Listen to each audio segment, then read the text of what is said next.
Well, hi there. Top of the morning to y'all. How you doing this morning, Pappy? Dandy, my boy. It's a lovely day here in paradise. Mm-hmm. How are you, son? Very, very well. Thank you. Yesterday was Christmas shopping day. And let's just say my nieces got hooked up. My nieces are getting fully hooked up. That's awesome. Uncle Buddy and Uncle Brent, same person, put, a sizable amount of resources into, trying to make some Christmas dreams come true. So, as it should be. Things are as it should be. Yeah. Wow, that's fun. Yeah. That's too much fun. Yeah, Kids and Christmas, it just doesn't get any better than that. Yeah.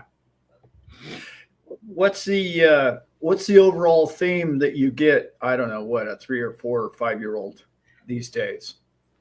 Yeah, so one of them's 3.5, and the other one's 1.5. But they're my little geniuses, and the 1.5-year-old is teaching the other kids in her class how to talk. She's that one. Yeah, she's sharp. And the 3.5 is just such a fun person and this bright spirit. The person that makes me laugh and cry, has literally just said the most crazy stuff to where I'm like, oh, you really know me. And, the theme this year, Dad, is they are both getting their own vehicles. Oh boy, they got their own vehicles. Very nice. Yes. Yeah. Mm-hmm. Okay. They got a new form of transportation, the two of them. So yeah. Wow. So yeah, pretty fun. So you went what? Mercedes, Jeep Wrangler. It's a Jeep Wrangler. Okay. Right. Got the backlights on it. Oh yeah. It's that one is totally battery powered electric, so it's got it's like a Tesla basically. But you got like a Xbox controller, so the parents can, they got the governor controls on the thing, So she's not just a torpedo going down there your driveway just does this, Yeah. You don't want her going torpedo off the driveway. And then the other one, she's 4-wheel drive? They have this perfect circle in their driveway. Yeah. Good size circle. So that's become like Mario Kart themed. So it's like, how do we all get different bicycles or different what was that toy, that 3-wheeler toy that was all plastic? Big wheel. So I'm thinking eventually the adults get the big wheels and she just gets a sweet tricycle. Nice. And then we just do some races around that. So pretty fun. Big wheels were money. I mean, yeah, they were really big. I think they're still big, aren't they? I don't even know. Do kids still ride those? I haven't seen one in like a decade, but they are available. They are still available. So I don't think kids are allowed out in the daylight anymore like they used to be. Right? Isn't it? Like, yeah, we just treat them like vampires now. Yeah, there's sun out there, kids. Mm-hmm. So be very careful. You might get some of that on you. Here, let me goop you up with sunscreen and here, walk outside. Don't look up. Yeah. Anyway. I'll certainly encourage it with my friends. I really appreciated that. I was like 9 or 10 years old when my parents kind of turned me loose. And we lived in a pretty safe town with not a ton of traffic. So, it was super fun. Yeah. Real woodsy. You grew up in a very safe town. Yeah. So, that kind of freedom as a kid, I got to watch whatever I wanted to watch, and I got to go out and play. And I think that's important. I think it's important. Yeah. You're a little more acclimated to the world by the time you come to adulthood. And I mean, the kids they're already so smart. Like we've said it a million times, like, and I really believe this. I really think the youth are the tip of the spear, and they are going to be the, most knowledgeable, wisest form of what we are. We don't want to do it the way, his generation did it. And we don't want to do it the way that my generation did it. We're going to do it our way instead, That kind of work. We'll roll with some of that. But, we're always refining ourselves. Yeah. My generation was, there was one guy that lived at the end of the street, and he was really, really flamboyant, maybe.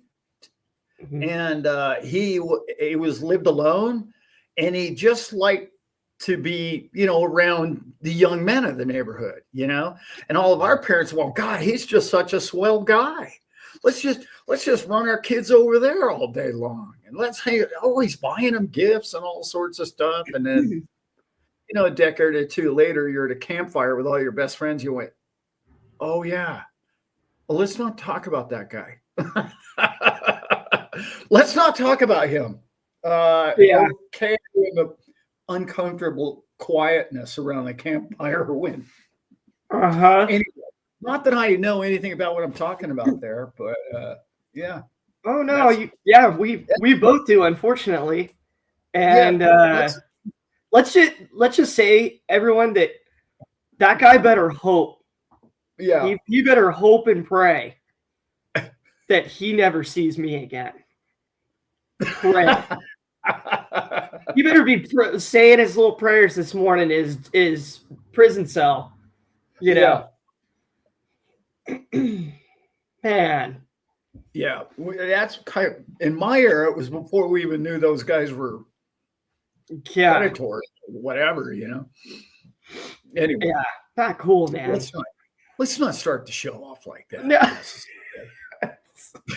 There's no topic that is not approachable on this. This is all available, everyone. Whatever you'd like to hear about. Clearly, we can all discuss just about anything here this morning. Yeah. God, we got T.O. in the house. Who do we? Well, we got. Of course, we always had Julie. We have Zip. I see you, brother. I see you in there. Claire's here this morning, of course. Hoofty and Becky got us started out right. Love you guys. Becky and Hoofty got us started out right today. Nice. Here's the chat. We got Callie and Claire in the house. Yeah. Leanne, cool. Much love, my dear. Good afternoon, Alex. Yeah, we got.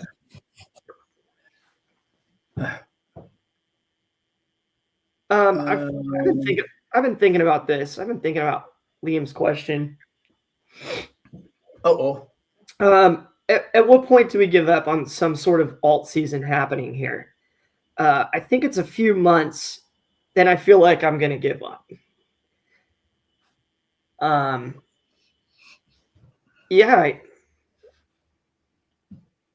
It's a different one.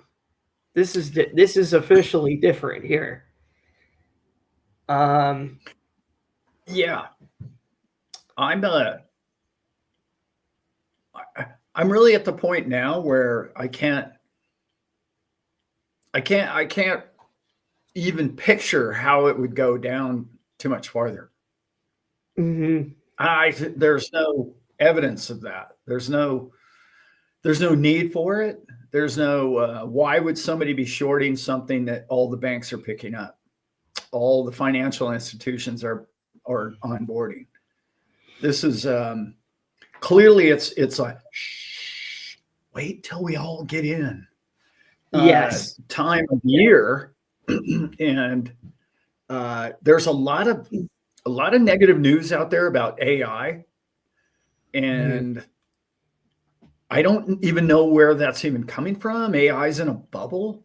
That's the most comical thing I've ever heard in my life. Like, nobody's even used AI to any degree yet, but it's in a bubble. Like, no, a bubble is when, your niece and nephew are on there all day long. That's like, oh, well, now we're in a bubble. But the growth of AI and robotics over the next decade hasn't even started yet. Like, I think it's just a lot of the negative Nellies on the old X that really are looking for a short. Oh, I've got to talk about this. Okay. My son is my witness. I sold my house in Florida and my condo in Mammoth at exactly the perfect time. Exactly the perfect time.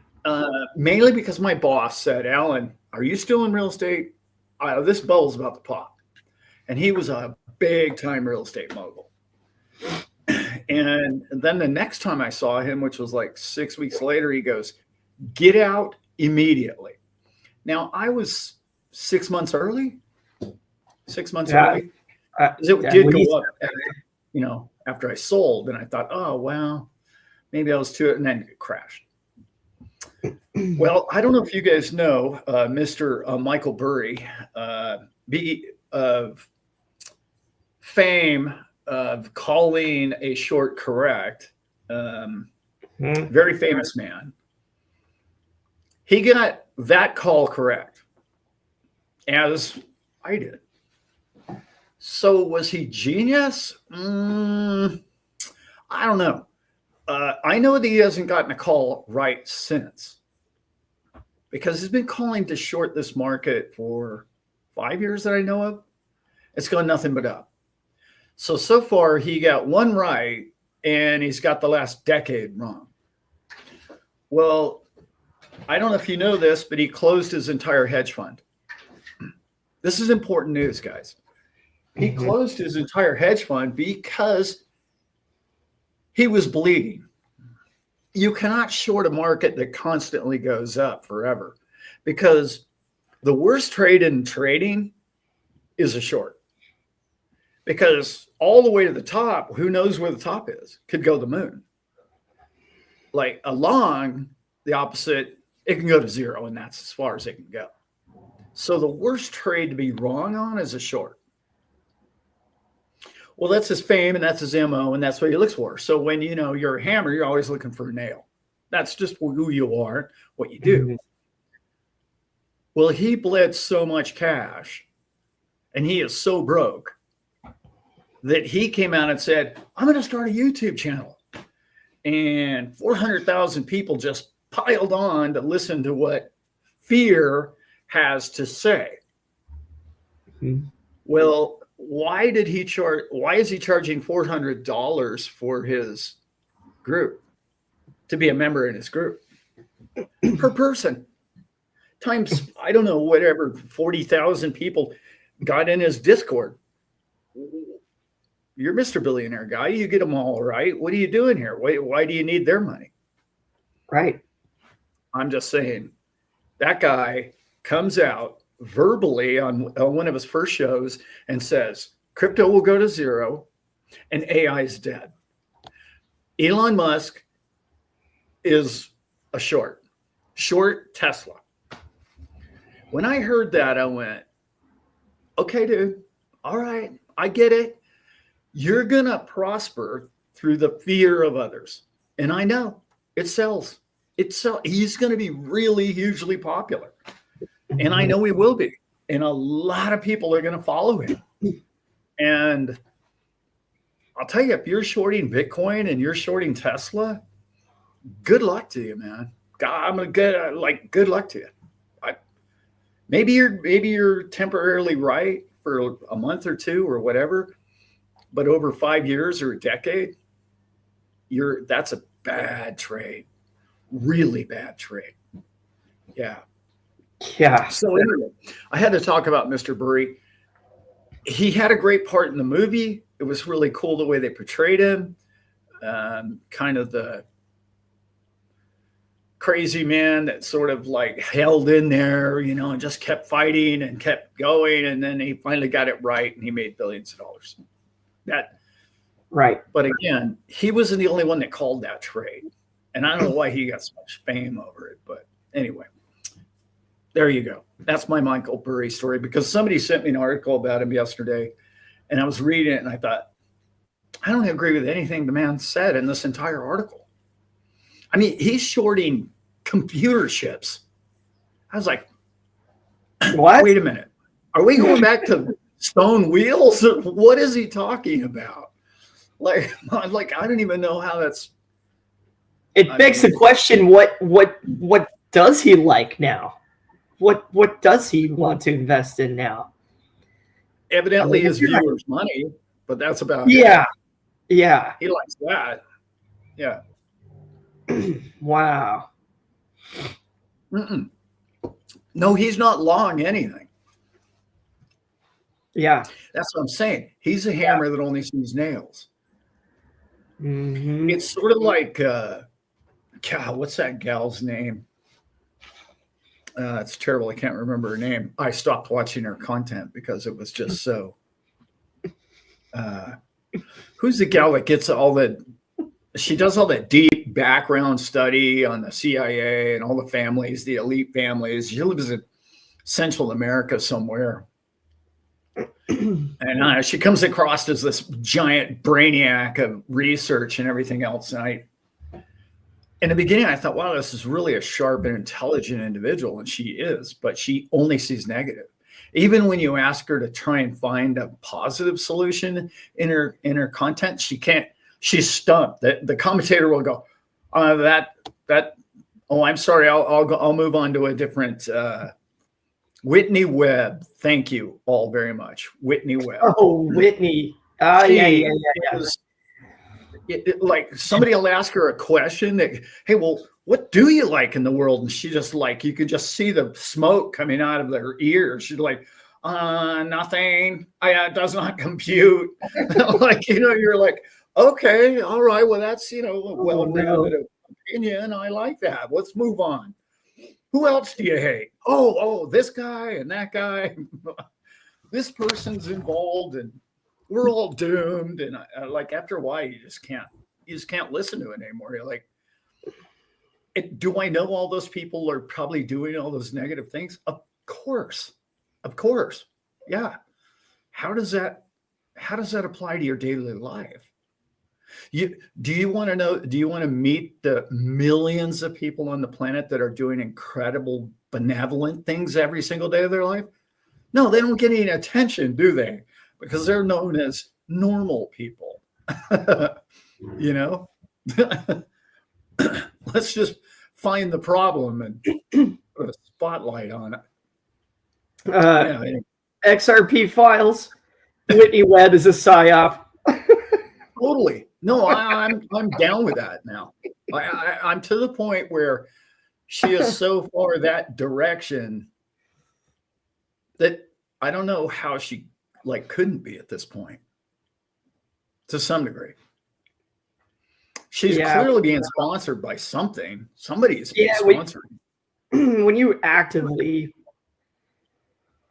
push that hard in a direction, with us, it's like Care Bear mode. No government agency's helping us. Not at all. But the other direction, you got to wonder.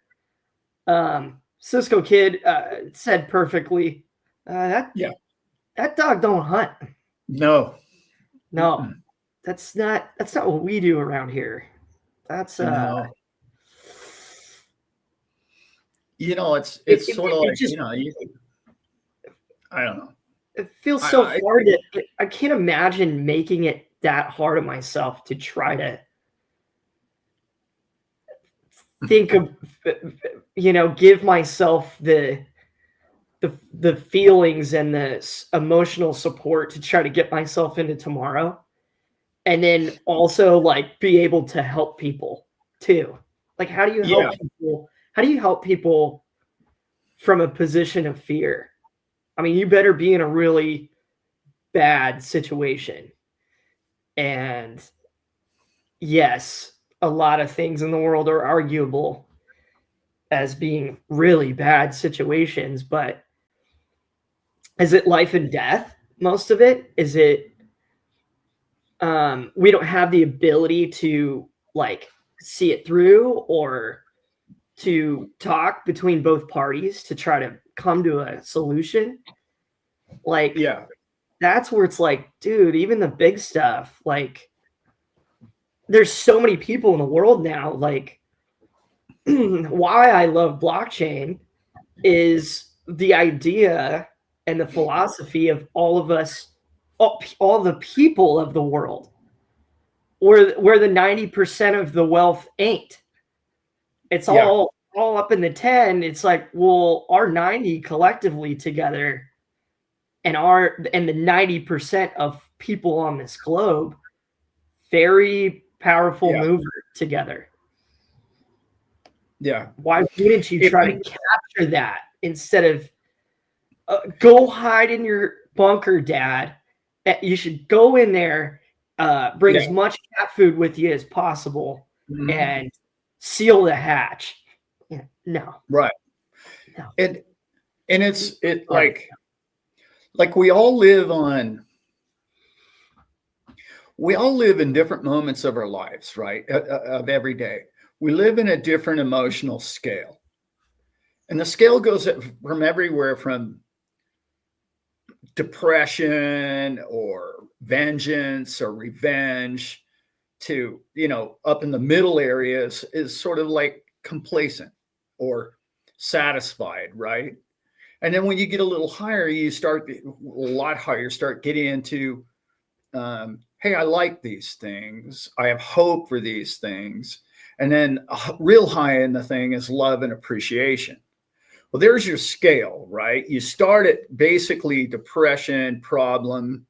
Where is the problem? Where's the fear? How do I blame someone else for my depression? How do I find a way out through someone else? It's got to be someone else's fault. Don't ever take any blame for yourself or your own emotional state. I need to find the deep state. I need to find a billionaire who's made me poor, instead of understanding, that there's billions and trillions of dollars at your access. And all you need to do is tap into it and find a way to it. Or who cares about money? Find peace and happiness and tap into that. Instead, you get stuck in this layer of muck and mire of just darkness, and you can't seem to get out because it's all you study and it's all you look at and that's all you realize. And isn't it odd that we're talking about Michael Burry and Miss Webb? I mean, you're talking about two people that's their claim to fame, right? No, okay, great. It's sort of like many of you may not remember Don Rickles, right? Mm-hmm. He was a great comedian, but everything was an insult. He just walked around insulting everybody, and he was so sarcastic and a lot like Rodney Dangerfield. Same thing, It's like it's this attitude of like, I'm going to throw something at somebody all the time. Well, if you live in that, and I'm not talking about those guys in particular, I'm talking about that energy that is always on the hunt for what's wrong, your life will be surrounded with what's wrong, because you're incapable of seeing the good in things and the bad in things at the same time. You just humanly, you can't do that. So you have to find a way to wean yourself off of as much of that information as possible for as many moments as in one day, or otherwise you will become consumed in that rabbit hole of darkness and that everything is corrupt. And trust me, I've been there. I've been in that rabbit hole in that tinfoil hat era. And it's like it's so easy to find someone to blame for where I stand in life. But you have to find joy somehow in your life. That's what you should be looking for. It doesn't even matter if anyone else thinks it's cool. It doesn't matter at all. It's none of their business what I think is joyful. And when you can get there, man, you don't need Whitney. You just don't need her. You're like, I don't even know. Okay, that's cool, man. Good for you. You're making millions of dollars going on all these shows and telling people how bad life's going to get. Okay, great. Yeah. Do your Jerry Springer thing. Go for it. Dysfunction and chaos. Yeah, good for you. Yeah. No, it's perfect point, Dad. It's something that certainly you taught me a lot about. Both the tinfoil hat stuff, but also the internal mechanisms of joy. Thank you for the spectrum. When your supercomputer inside is processing all that division and all that hate and all that fear, what do you think your output is going to be? Yes. And you can hear it. You can hear it coming from other people, and it's like, well, do you want to put that in? Do you want to put that in your computer, in your temple? Not necessarily. I think you can still be an active listener, but peace and joy, I don't feel like I really learned it in relationships. It was, once you get out of one, it's so easy to blame the other person for this or that, or, being upset about how that went down, or how you were treated, all those things. But the real strength and the real peace that I always came to was like, well, how could I have done better in that situation? What could I have said earlier that would have put us in a better position as friends or as people? And the best is to now, I wish those people all the best in life. And I would say hi to them, and I would, give them a hug if I saw them. That's how much, try to spin the computer in that direction. And it's been effective because I've never had as much peace in my life, Dad. It's fun. I'm really unhappy. And I don't feel that, that teens and 20s and what am I going to do with my life in my 30s kind of feeling anymore. It's like gone. It's like, wow, I'm content. And, at least come to there. At least come to content, and then see what you want to think about and believe. That's a great point about the computer data. And, it's like, be careful what you put in there. Like people send me stuff all the time. Well, Grok just said that XRP is going to zero. And I'm like, oh man, where are we going here now? Really? Okay. Hey, all right. You know that Grok's just followed your last 50 questions. Right. And essentially, you've just told him that Rome is on fire in the last 50 questions to get it to say that, right? I mean, I don't know. It's really, everybody's looking for the answer. Oh, God, I listened to one of the most brilliant, somebody sent me this guy and I thought, wow, does that make sense? It was really along the psyche of, if everybody thinks this direction, don't go that way. Whatever you do, don't go that way. Because if the masses believe that's normal or what's about to occur, Seldom do they ever get that right. Mm-hmm. Like, seldom. The story was told, this is so brilliant. The story was told in, I think it was like 2005 or 6 or 7, somewhere right in there when the iPhone came out. And the CEO of Nokia phone company had a big meeting and said, look, I've got to get advertising all in one room because these guys just crushed us. Okay, what do we do? How are we going to compete with this? And the theory they had, all the experts, the 1,000 experts that they got a hold of in that year, said, let it settle down because people will get over spending $1,000 for a phone and they'll come back to buying your $200 phone because really all everybody wants to do on a phone is talk anyway. Well, we know what happened to Nokia. Yeah. So instead of competing or coming up with something just as brilliant, if not better, they stepped back and said, well, the market will come back to us because that's what all the experts say. And it was like, well, clearly they didn't get that one right. But no, and it's a shame because they made a great little phone. Yeah. And why take the step back? Yeah. Right. It'd be cool to see a Nokia today, you know, if they kept progressing with it. Interesting, man. I got a cool comment in here, Dad. I have to say something about somebody asked me the other day, well, how do you know that we're going to have an economic boom? And I said, well, first of all, and I get that a lot of people don't understand what I'm about to say, but I'm going to say it anyway in a business fashion, as boiled down as best I can.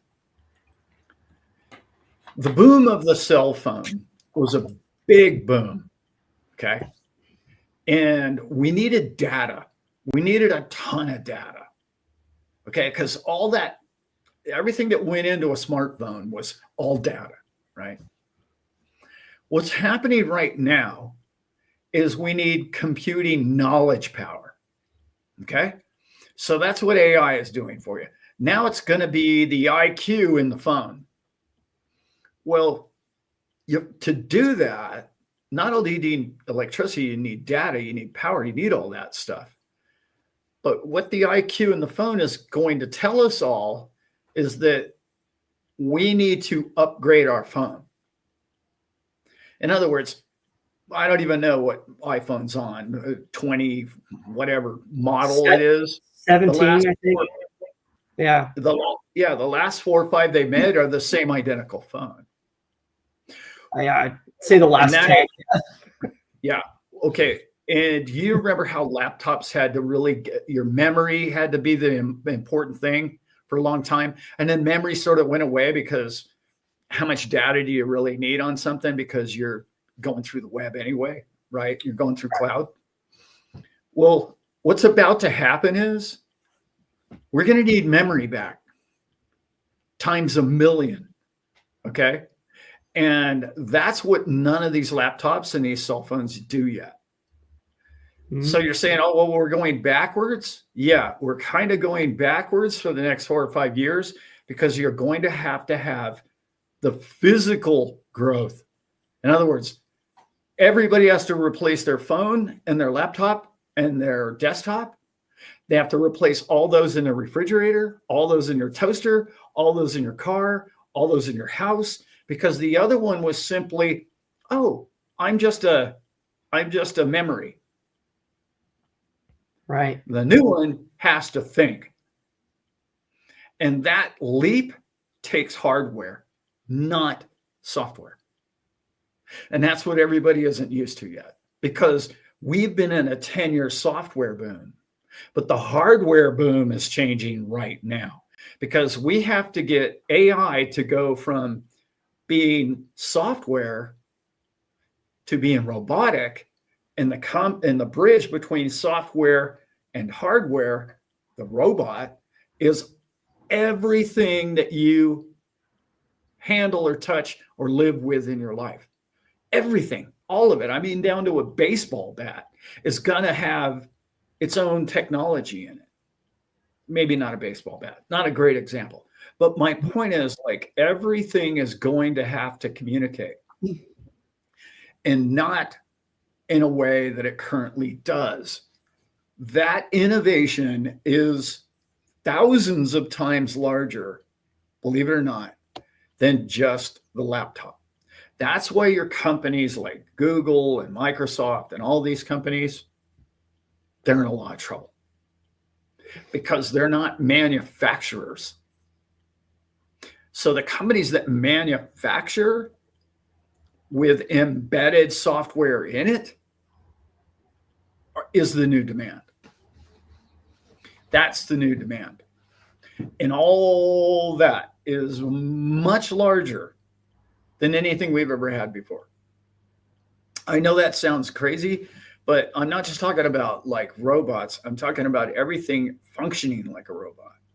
In other words, everything witnessing its surroundings, seeing its surrounding, applying its knowledge to what's happening in the area.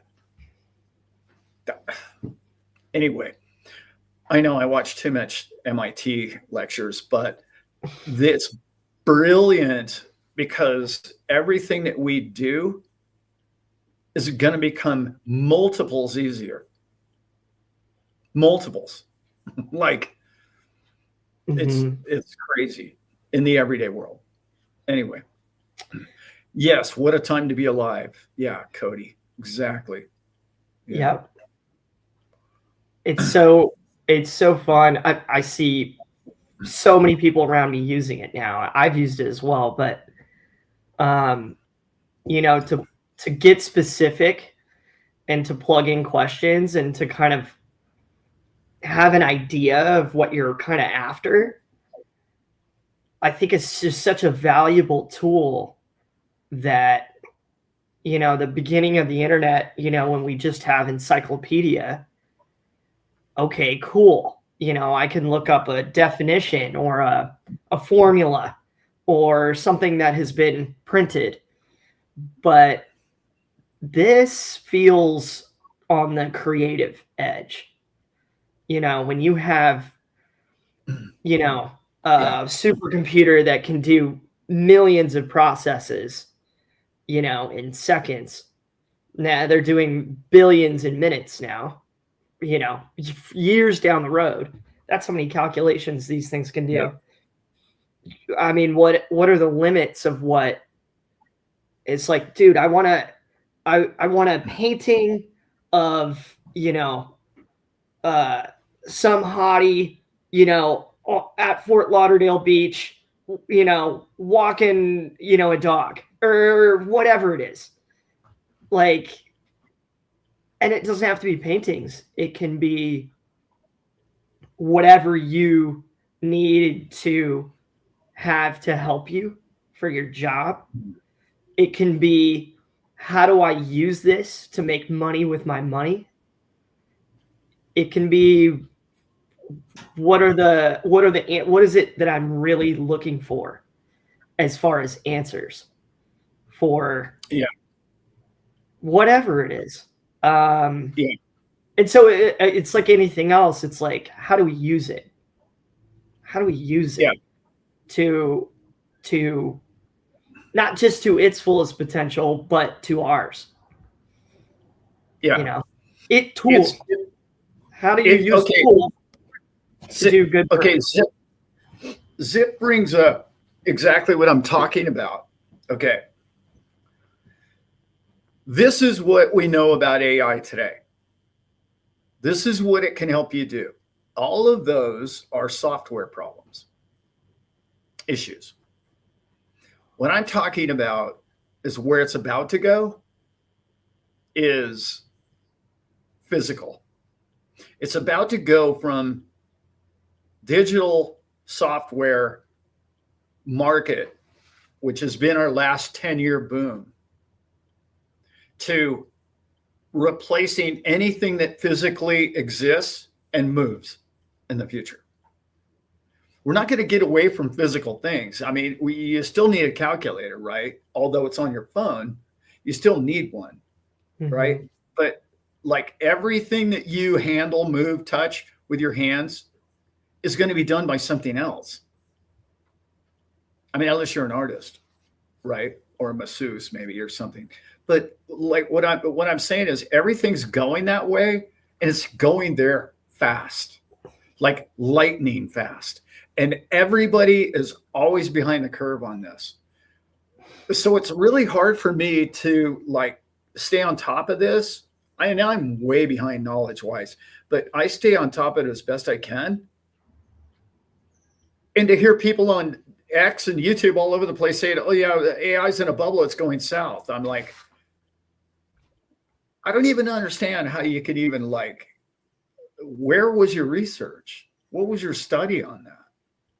You know, what, show me how, show me how it stops and goes down from here. Show me why would that take place? And they can't, they don't, they just tell you, oh, it's going down. Oh, okay. Thanks, Michael.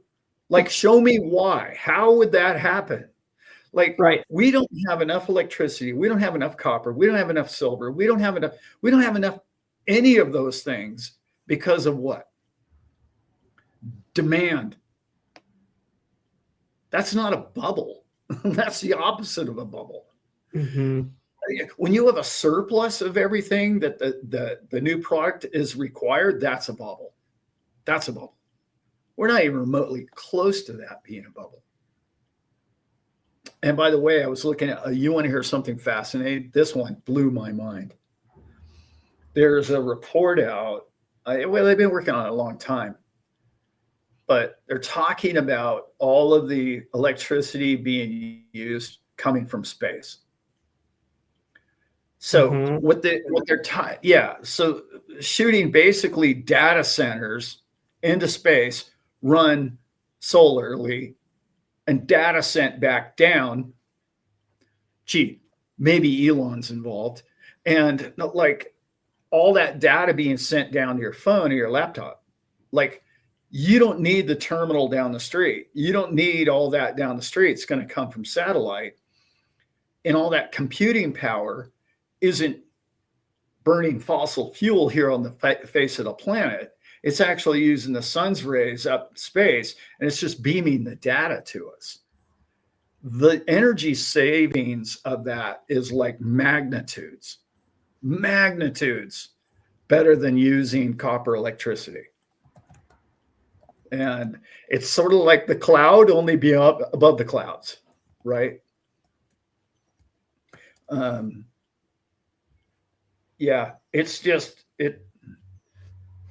it's one of those times when we're solving big problems now. Okay, we're not solving how do I get voice over internet. That was a big problem, right? Okay, great. But we all understand what that is now. That wasn't, I mean, it's not that big a deal to mankind. But what they're solving now is, how do we get a robot in every house? How do we eliminate people ever having to work? That's kind of big.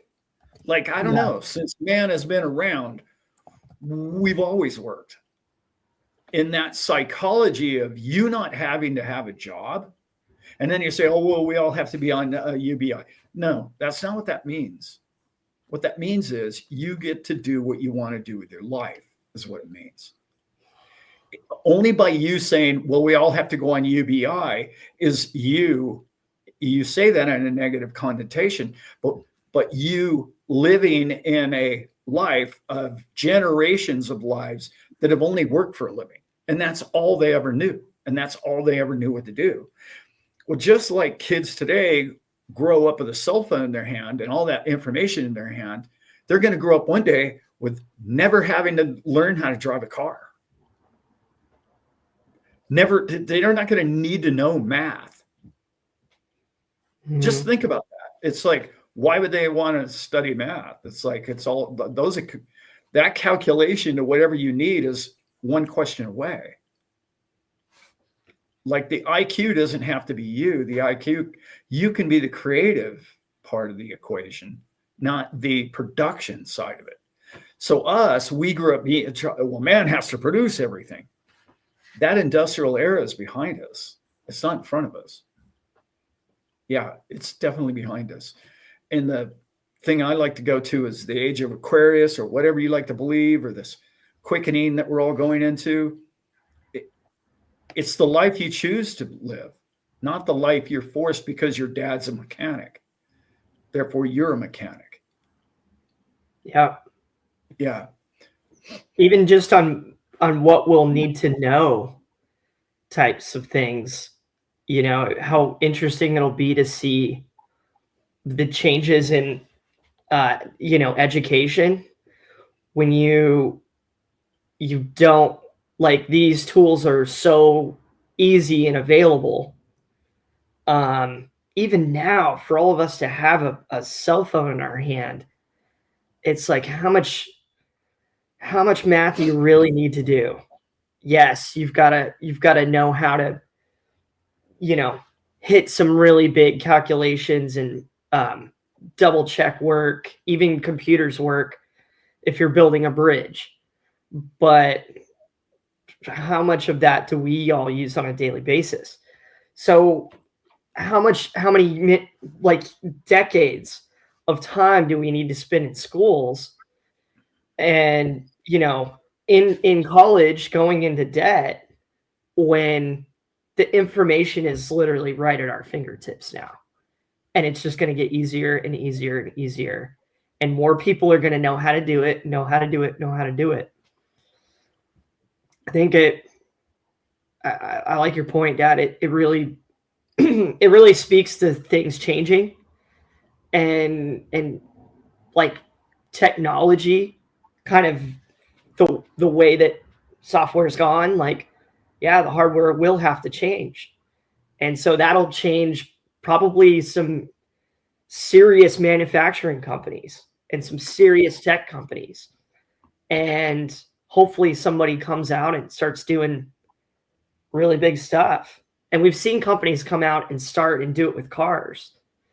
Yeah. But what spurs from that? You know, the cars, cell phones, computers, like you said, everything else. You know, your refrigerator, your whatever, your security cameras at your house, you know, that all being linked together, you know, at a voice command, but also something that is you're able to interact with. You're able to program it by voice. Yeah. It's able to understand what it is that you're demanding at that moment. Yeah. It's pretty cool. Yeah.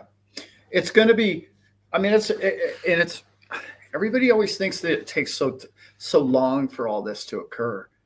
And it really doesn't. Like I just mentioned about the youth, look how quickly they adapted to just having a cell phone in their hand. You know, it's very, I mean, yeah. Anybody my age can tell you there's a difference between kids that grew up with computers and kids that didn't.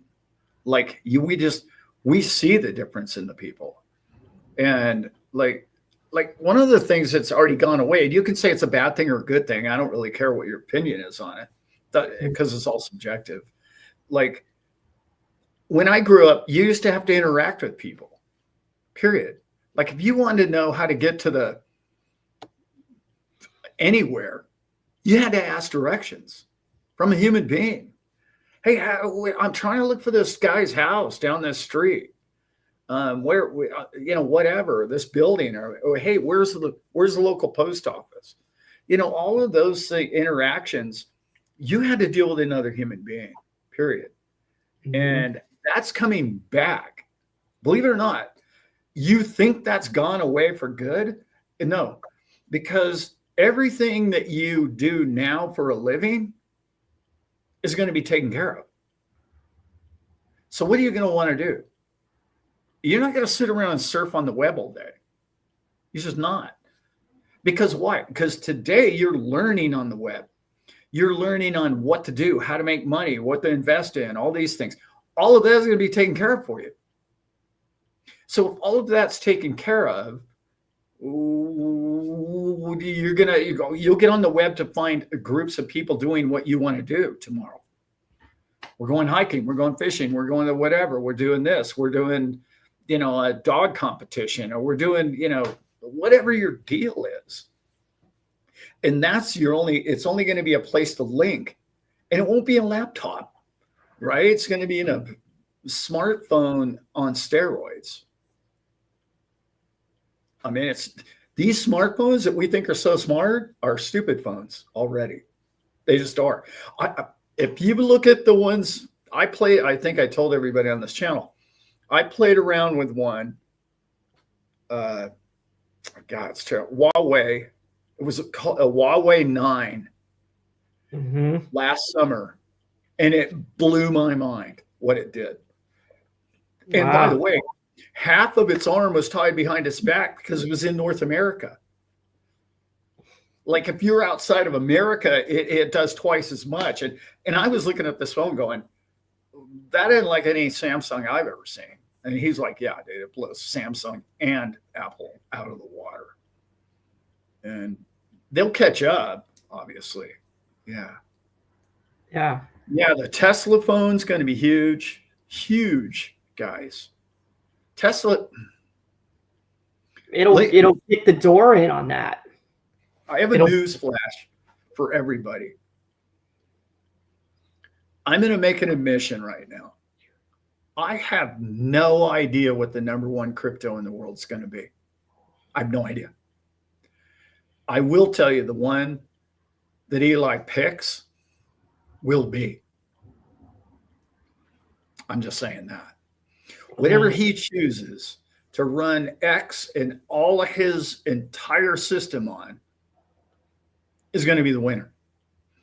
And I know you're early in crypto, but when that day happens and that day is announced, and let's say it's $5 today and it costs $55 the following day, $55 is cheap. Buy all of it you can, because that's when you have a chosen winner in the crypto sphere. You've now got the winner, or one of the top winners. It's just boom. That's because, yeah, it could be XRP. I mean, I'm not saying it's not. Don't get me wrong. It could be. It's just as likely to be 5 other coins, by the way. I'm just telling you that. Yeah.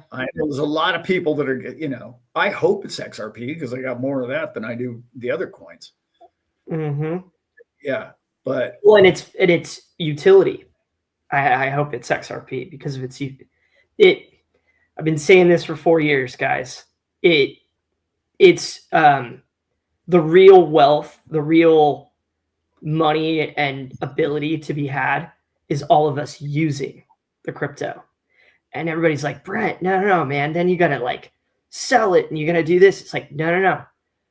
By making money with it, you are putting it into play and you are using it. And you're encouraging, I think the thing you were talking about, Dad, is what's coming back with people is sharing information. Where's the latrine at? Oh, thanks. Yeah. That is, that will always be necessary, in human interaction forever. And the better sharer that you are, I think the more people appreciate, you as a whole. So yeah, it's going to be cool, man. And I'm sure a lot of you know a lot more about this than I do, but are there any other companies, globally that are going to make that push, for energy and space and phones and cars? Yeah. Because I do think competition's good. Here you go, right here.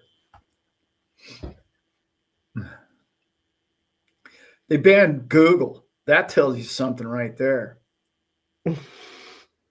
I don't believe in banning anything, but Best one I ever had. That's huge right there. That's wow. huge. That's the kind of stuff I'm talking about. Like, why doesn't everything connect to everything? Hello. Like, why are we doing that? Yeah. But it's very and even if you've got to put something like, you know, a little infrared or whatever, you know, it might not seem like the trick thing at the moment or the best receiver, but probably a lot of other devices in tech are using it. So, yeah. you know, staying in position versus taking a step forward or back. Man, I'd love to be something my dad got me into was studying batteries. This was like years ago, and there's like a big battery conference that happens every year, and just how interesting it was for people to try to develop them. You know, instead of battery acid, they're using water, and instead of this as the conductor, they're using that. You know, it's going to be so fun to see how things change, but also like, you know, what we can go on AI right now and research it. You know, a lot of, if that data's out there, we can see where it's going. And yeah, I'm not going to listen to people like Michael who are just going to tell me it's going there and there is nothing. You know, there's nothingness. Like, what are you talking about, dude? I mean, you're not. Yeah, that's you're just waiting for this thing to crash. The technological boom of the world. Okay. Yeah. Okay. And it's one of I think also one of the things that a lot of people are sleeping on is crypto. I know crypto people aren't, and I know it's in a lull right now, and it's sort of going sideways or down. There's no way the technological future doesn't use crypto like that. Talking about a dog that won't hunt, like that doesn't make sense. That in fact, technologically, there's no other way it can go at this point. Man's knowledge today. And in fact, there's a coin that I love, and I actually, if I had to pick a long shot and say the coin that was going to make it will have the biggest returns over the next 10 years, 10 years from today, I would say Hedera. Only because of their technology, only because of the adoption. Look at the relationships they're making. Look at every week Hedera signs another massive deal, and the price goes nowhere. It's like, and one day we're gonna wait. You know how you fell out of bed and Solana was 150 bucks, and you're like, oh my god, it was $5 last week. What happened? How did I miss that? Hedera is going to be that coin, if you ask me. And I'm not promoting Hedera. I own some of it, but I don't own a ton of it. I wish I owned more. And it's dirt cheap. But it's not a blockchain. It's better than blockchain. Yeah, they took blockchain and innovated on it, which is it's amazing. Yeah, I can't remember the terminology for how it works, but check it out. Check out it works on a graph. Right. So instead of a chain, it works on almost like if you did a data bank, right? Mm-hmm. You wouldn't always use the same columns. You would know all of those columns are there, and then you would start from here forward. So instead, like a blockchain has to go through all the entire chain. Hedera starts at leading edge today because we already know what that is. Can't be changed, won't be moved. Right. So it's a different concept. It's more of the leading edge. What is relevant today going forward? and it doesn't. Yeah, it all works on hash. It's all hard for me to explain, but I'm like he's brilliant. The two creators of Hashgraph are like two of the most brilliant people in crypto, and they were at least a decade too early, and they haven't even been around a decade. They're 5 years from now blow up, in my opinion. Yeah. Codeman, would those who own crypto rather use it today to transact or speculate on it reaching a certain value? I think I'm the only person on the internet that is suggesting transaction. I really do. But I'm also in the speculate column. You know, I'm not using it. We're in that point of hold long. Let's see what this period of time does and happens. In the past, this period of time has been very profitable to be a crypto investor. It just has. Look it up. But I feel like if you're all, anybody in here is new to the show, I think to kind of sum up some of the last like 3 or 4 minutes, is like we've been talking about how blockchain is really the perfect trade vehicle. You can use it as a financial system, but I like the broadness of it being a trade system that is borderless and we can all use. And so to think that wouldn't be utilized by AI, and companies aren't going to try to. We've already known people who've tried to create specific computers that are able to, mine and use blockchain to like all of its different abilities and not crash out and be very secure. I think if computer companies don't do that, I don't think that's the one I'm going to want to buy. I mean, personally. The thing about what crypto is, and it's really hard for a lot of people to understand this, it's not an either or. It's not, hey, do I speculate on this or do I trade with it? It's not an either or. It's about 5 other things beyond those 2 things. Okay. So it's when you make a sale or trade or exchange with it, there's a contract that's with it that is binding. So it's contract, speculation in value, and transaction. Oh, and then it's very secure, right? Oh, and then it's insanely fast, right? And then it's free of friction from interaction from middleman. Oh, and on top of that, it's actually virtually free to use. That's what, 6 things?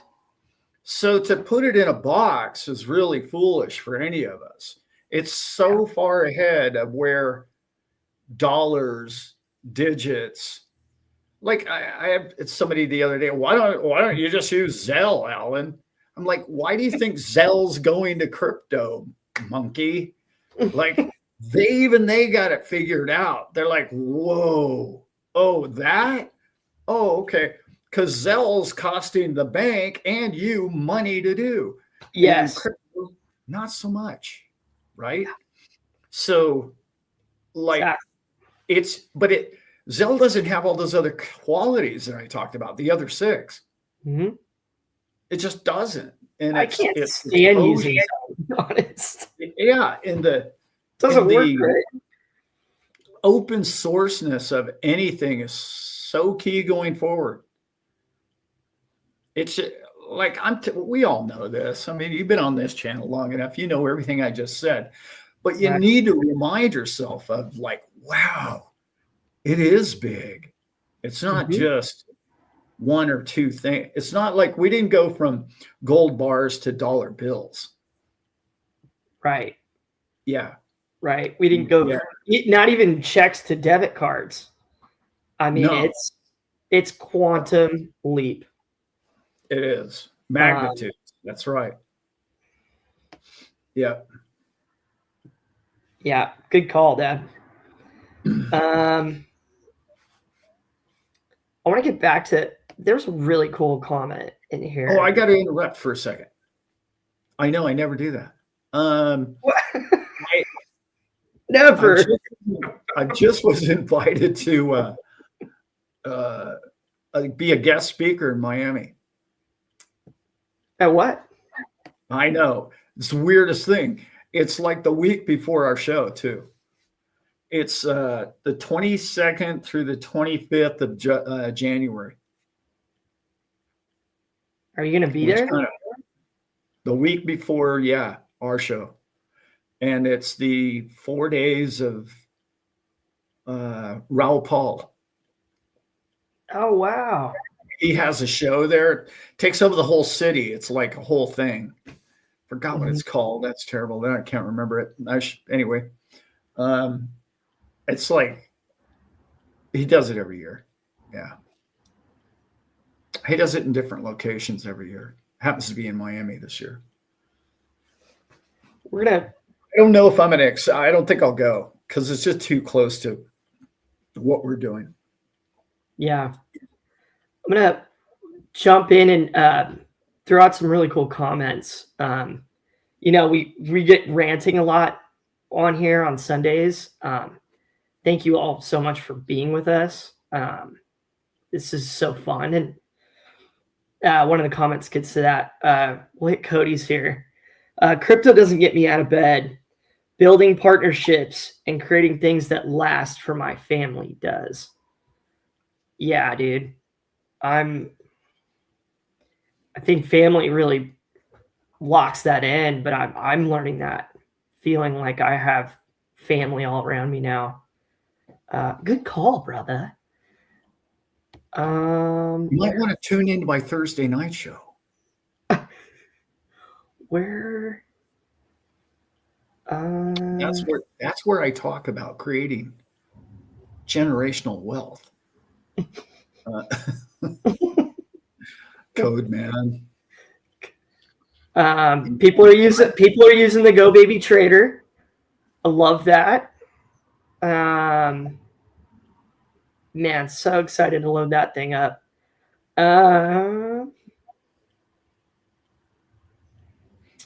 My show last Thursday night, I don't know what's going on my Thursday nights. It's just clicking for people. People are like, wow, man, that you just crushed it.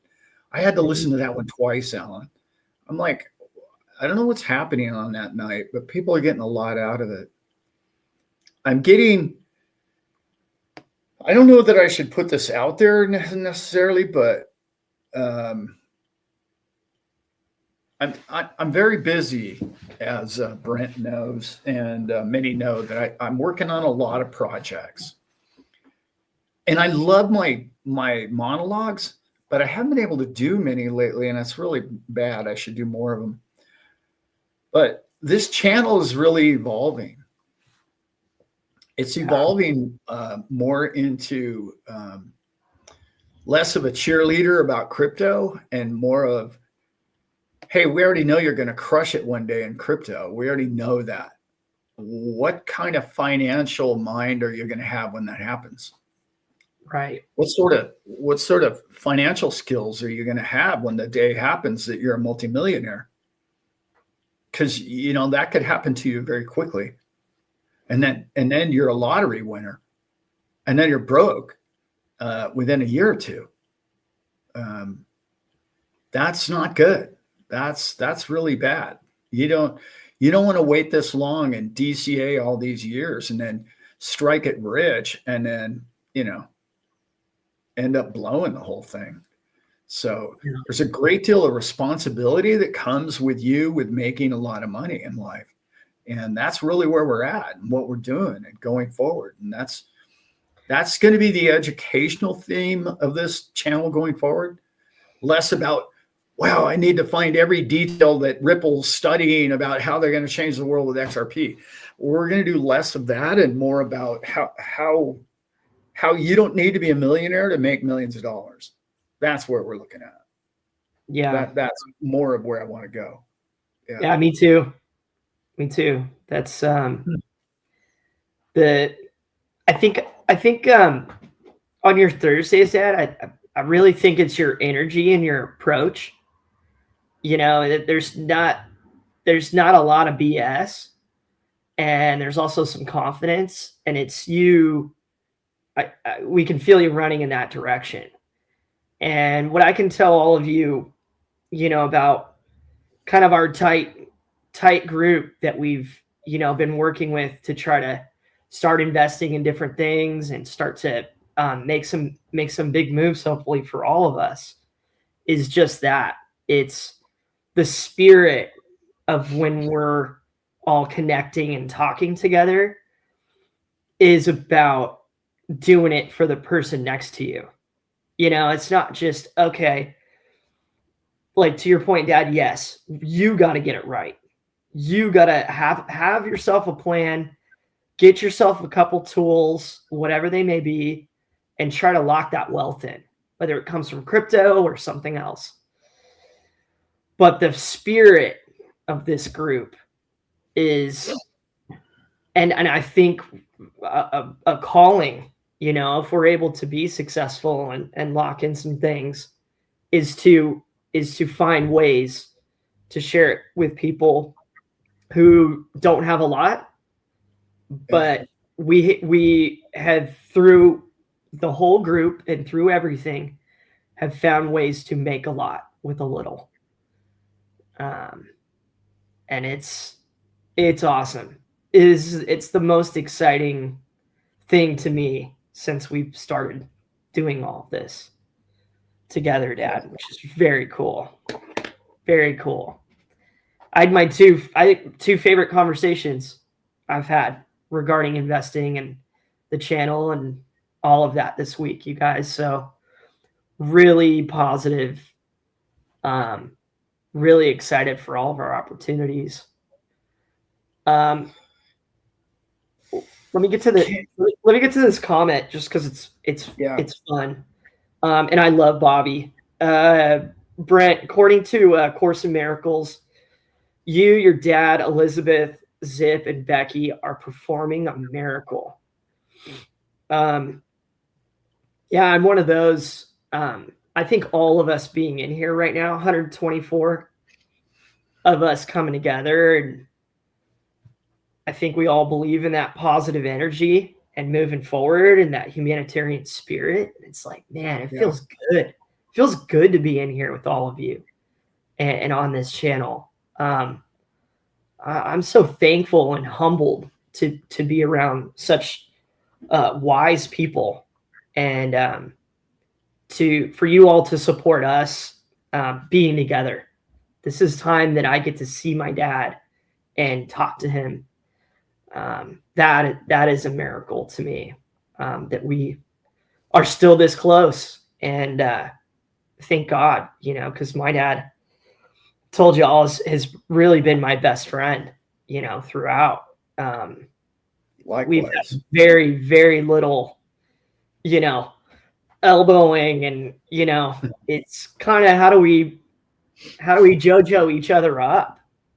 Okay, I've got a opportunity, or I have some time off. Like, how can I help you? What can we do? Yeah. What can we do together? We're building a community here that, okay, maybe there's only, you know, I shouldn't say only in a negative light. There's maybe 100 people, maybe 1,000 people. It doesn't matter. Okay. Like, numbers don't mean anything to me. One of my favorite times in YouTube was when Jason was our first listener, and he actually commented, and we used to comment with Jason, like, when nobody else was on our channel, like literally nobody even watched our stuff. And from that moment on, I said, well, I don't care how, okay, it'd be great to have more people. That'd be great. But wait a minute, I reached out to somebody and somebody commented back and reached back to us. That's never gone away from me. And I can't be completely forthright with everybody here, but like, I don't necessarily need this channel for anything other than community. That's it. Yeah. I don't need it to generate a single dime. I don't need it to for my ego. I don't need it for any of that. What I need it for is to share wisdom and to obtain wisdom, and to do it for people who now understand that we are not the last decade of humanity. We're the future decade of humanity, and the way we treat each other every single day in our communities is the most important thing. And you don't have to think the way I do or the way Brent does or anyone does in our community. You can have your own beliefs. You just have to care about your brother and sisters. And that's a requirement for me. If you want to be selfish and greedy, trust me, I have the opportunity right now to just check out and just screw off and never even answer the phone the rest of my life. Yeah. That's the last thing on my mind. You know what I mean? I'm almost more excited now about our channel than I've ever been before. Yeah. I'm excited about what we're about to do and the people we're about to do it with. And in making a real difference in a human being's life. I know your school, your education, I don't care what country you grew up in, they didn't teach you anything about money. You are ignorant when it comes to this. I'm ignorant. And I'm learning every day that I need to be smarter than this, because the time of just working really hard to get ahead again is behind us. You got to work smart now.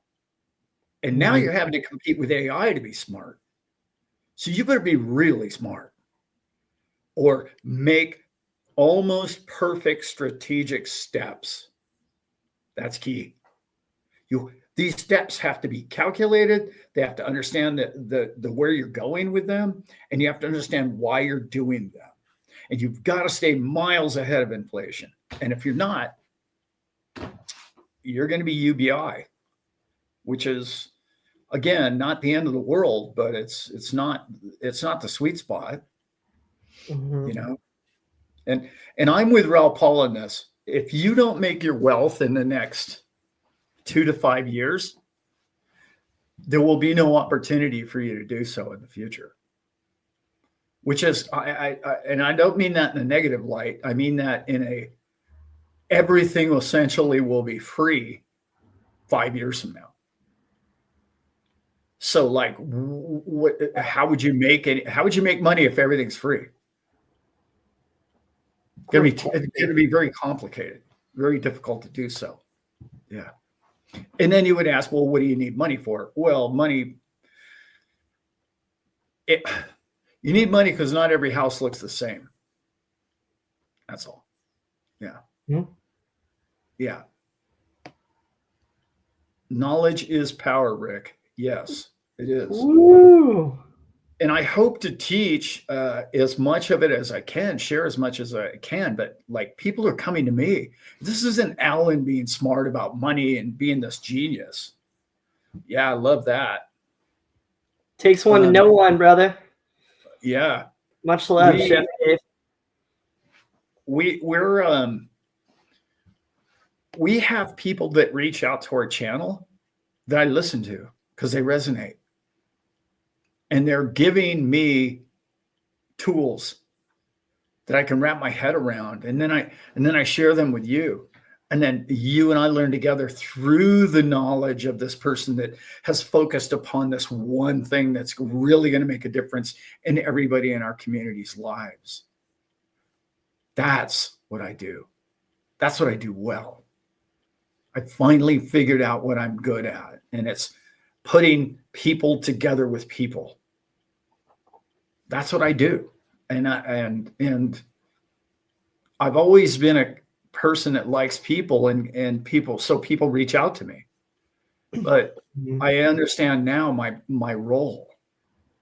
And my role isn't necessarily to be the big, smart, genius, guru, financial guy. My role is to get the everyday man connected to the brains in this subject, that opportunity, and this opportunity in the room, and be the conduit for you so that you can live the perfect life, your perfect life. Yeah, it's like I've always said, Dad, I want to be the glue. I want to be the glue. And you get enough great people together, it's woo. Yeah. Be grateful for the world around you, your family, your friends, your home. Stay grateful and grounded. And when price comes, it will be even more special. That is someone who's been doing crypto YouTube longer than we have. That is real wisdom right there. In life and investing. We love you, Becky. Thankful for you.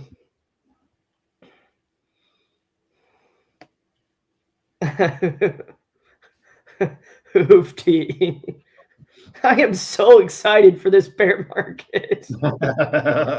Yeah, man. It's it's. I told everybody I sold my very first Bitcoin at exactly $100,000, and so right now I'm like, well, I can get it back for 90. Nice. Yeah. Yeah. I don't struggle with that. I don't struggle with that move. Not today's market, but yeah. Man, glad to hear that. We never really did. We studied the technicals, and we even kind of went over it today. But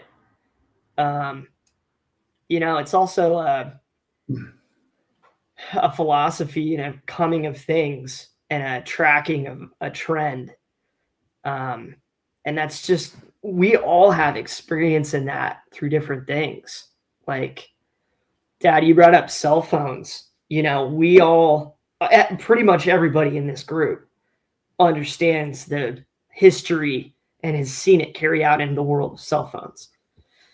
And technologically, I think it's been the best analogy or example to use because so much, this is sponged up so much. Calculator, calendar, AI, phone,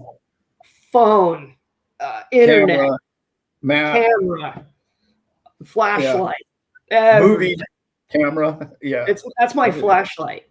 I know. Yeah, amazing. And I'll never forget, like, talking to you, Dad. Yeah, I was in a band in middle school. I'm like, dude, it's all been done, man. It's all been written, dude. I can't think of it. I've been sitting here all day trying to write this song, dude. It's funny how I really, all of my favorite songs have been written since then. And, right. Yeah, you know what? If I had to pick out my top 5, there'd be probably a couple before my lifetime, and then the rest of them afterwards. So, same with I love my phone. Like, I still have an iPhone 8 SE. It's a tank, and it hasn't changed. Like, I'll go into Best Buy and I'm playing around with the new iPhone 17, and I'm like, why would I spend $1,000 on this right now? This is crazy. Yeah. I could have more Hedera, or I could do buy my nieces Christmas presents. But I believe now, like all those examples, that it's going to turn into the right people are going to get together. And they're going to make really special phones. And they're going to make really special cars. And they're going to make, it's coming. That thing is going to cause that domino to go. and that domino to go. And it's coming. I feel like every generation, Dad, we're like, oh no, it's all been done, man. I mean, where do you go from here? And sure enough, in our lifetime, we got cell phones and blockchains and autonomous bots and autonomous cars, and it's amazing, man. It's Back to the Future too, baby. It is. It's here, actually. We have the upgraded Tesla 14.2 in the car, and it drives itself. Freaking amazing. Yeah. Okay, here's one for you. Now, think about this, John. I didn't put it in a Go Baby Trader. Nope. I put it somewhere else, which is interesting, right? So if I put it somewhere, I thought it was going to make more than 5% a month, right? That's what I would have done. Yeah. Personally, not advice. Yeah. But I've had that Bitcoin for 8 years. Think about that. And I sold it for something. Maybe we'll know one day what I sold it for. What else is out there? Yeah. But I didn't put it in Go Baby Trader. Not that I wouldn't put $100,000 in Go Baby Trader, because I will be here real soon. In fact, I'm gonna put hundreds, plural, of thousands of dollars in Go Baby Trader. So that's how much I believe in that trading platform, and how much I believe that it's going to change everybody's life over the next year to 5 in this group. But it is yet only one tool of many tools that I'm going to introduce to everybody in January. So it's a brilliant piece of kit. It really is. Yeah. And I love it. And it's going to change everybody's life, in my opinion, as far as a monthly income basis. So, yeah, I'm really excited that we are so tight with the creator. And Ed's going to be at the show, and it's going to be fun. Can't wait. Yeah. Dad, heard a lot of people discuss what you've mentioned about taxes. Will the tax incentives that you will discuss at the meeting be available to all 50 states? Yes. All 50 states, but it's only for Americans. I mean, unfortunately. Yeah. But it's so good that you may want to. I don't know. I'll worry about that later. Yeah. Yeah. For all 50 states, for sure. Ooh, there's a caveat that I would say right now, but it would give it away to some degree, so I'm not going to do that.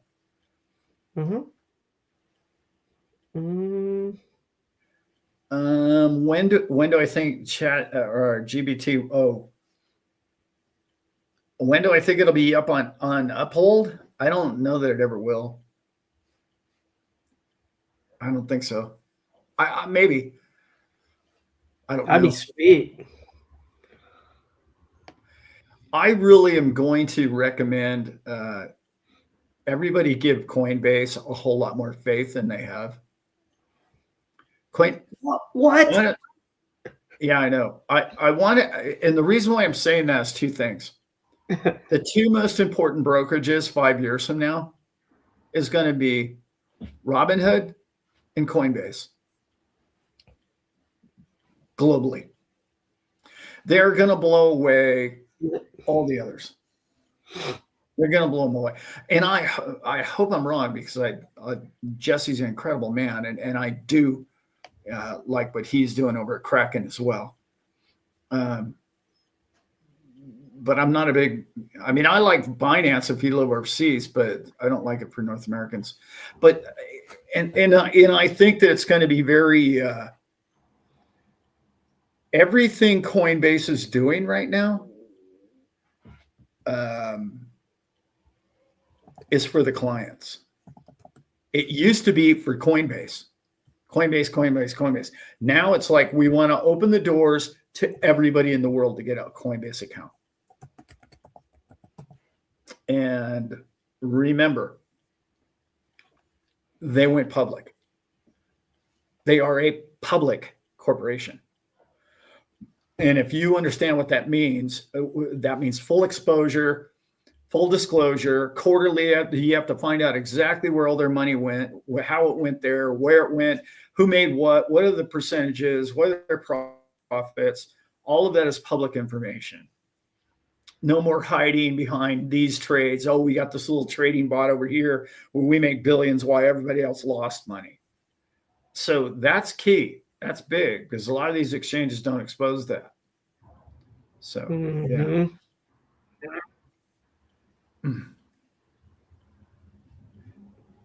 Yes, good move, whoever that was. I changed my weekly DCA into Go Baby Trader. Good call, by the way. And I've had a few arguments over the phone. I shouldn't say that. Creative debates, in the sense that people are saying, "Oh, well, Alan, XRP went up 5x over the last year," and I'm like, "Okay, but let's go back 5 years. Has it gone up 5x in 5 years? No, it went 1x every year if you divide it in the last 5 years, right? Right. Well, so is Go Baby Trader. It's going up. You're doubling your money every year in Go Baby Trader, roughly. Okay, so would you like the guaranteed go up 100% every year the rest of your life? Or would you like to, I don't know, maybe XRP goes sideways for a long time? And I'm not saying one's right and one's wrong. That's not what I'm saying. This is a creative debate.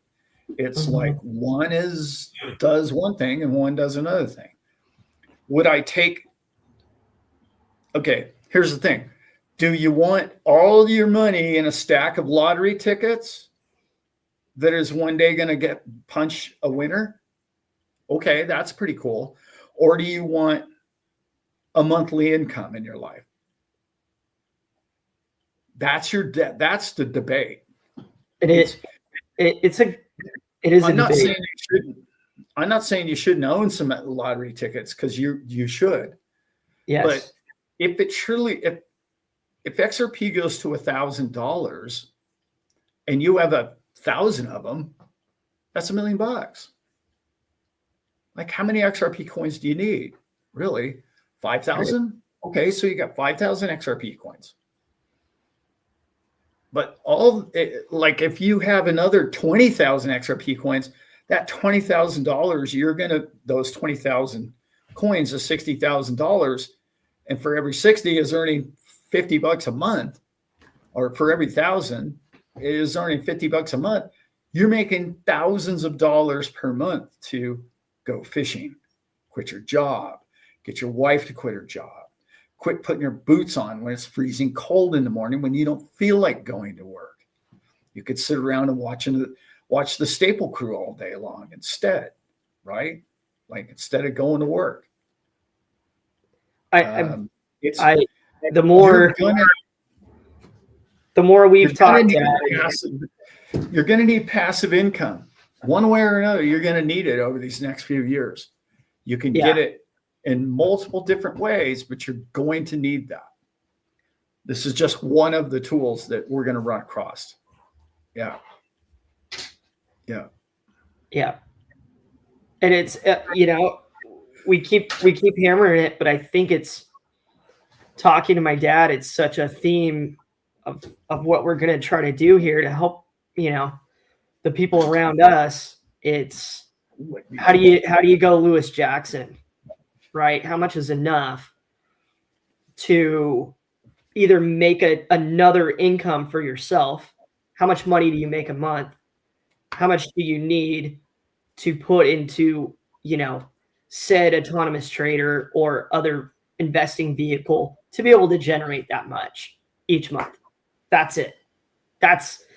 And us figuring out the ways to generate that money and do that, to be able to load that thing up so that it's kicking you out that salary, that extra income. Man, I am so excited to try to get there with for it's not even myself. Like, it's like past that now. It's like, okay, I think we're gonna have the opportunities, and how do I get good at doing this? How do I get good at doing this? Because I know I'm gonna want to share it with people. So really cool stuff coming. Everybody, really cool. My dad, we were talking this week, and my dad's like, I'm sorry, son, that we get on the phone and then we end up talking about all this money crap again, and I laughed, because I'm like, I mean, dude, we're trying to get it right for ourselves. The rest of our conversation was like all the stuff we want to do together and what we want to see happen for the group. And those are some of the best conversations, always to see your parents be this open-minded and start thriving, and they want to take you along with them and give you some ability and some means to be able to go and help people, which is what my parents know that I am. It's like pinching myself, Dad. This is where I want the channel to go to. It's where I want to go with this. It's so much fun. I can't wait for the show. Like, these shows after I do the show are just going to be like, it's going to be a whole different channel. It just will. And it's going to be a good thing in so many different ways. This keeps me creative, though. I love my community because I always feel like I'm always trying to offer more and more and more. And it keeps me studying. It keeps me thinking. It keeps me wanting more for everyone. And without that, like, what's your purpose in life, And I will tell you, just making money is not enough. Most of you are on that hamster wheel, if you will, of life, that just making money is the most important thing, and it's occupying most of your mindset. But there's times in your life when you realize, wow, you know what? Time is more valuable to me at my age than money. It just is. It's time to do what I feel like doing, and time goes by quick, so you better get on it. Yeah. My parents are retirement age, and am I going to be able to help them or not? I mean, that's a challenge for all you young crew members. I'm taking on that challenge for sure. Yeah. You really want to go on vacation without your best friends? I think so.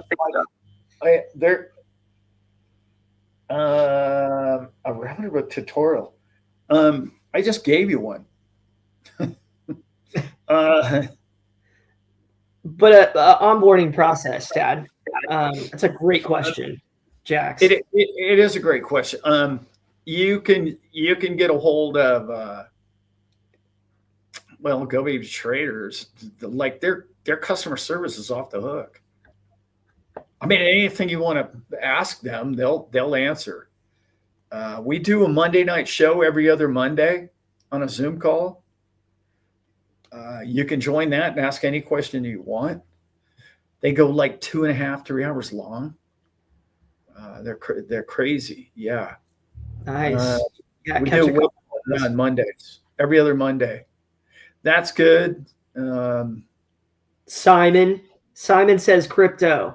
Simon says crypto is probably the best. Channel. And I'm sorry, guys, all of our live thumbnails are pretty much the same thing. So I can't tell you the date, but Simon and I did a walkthrough.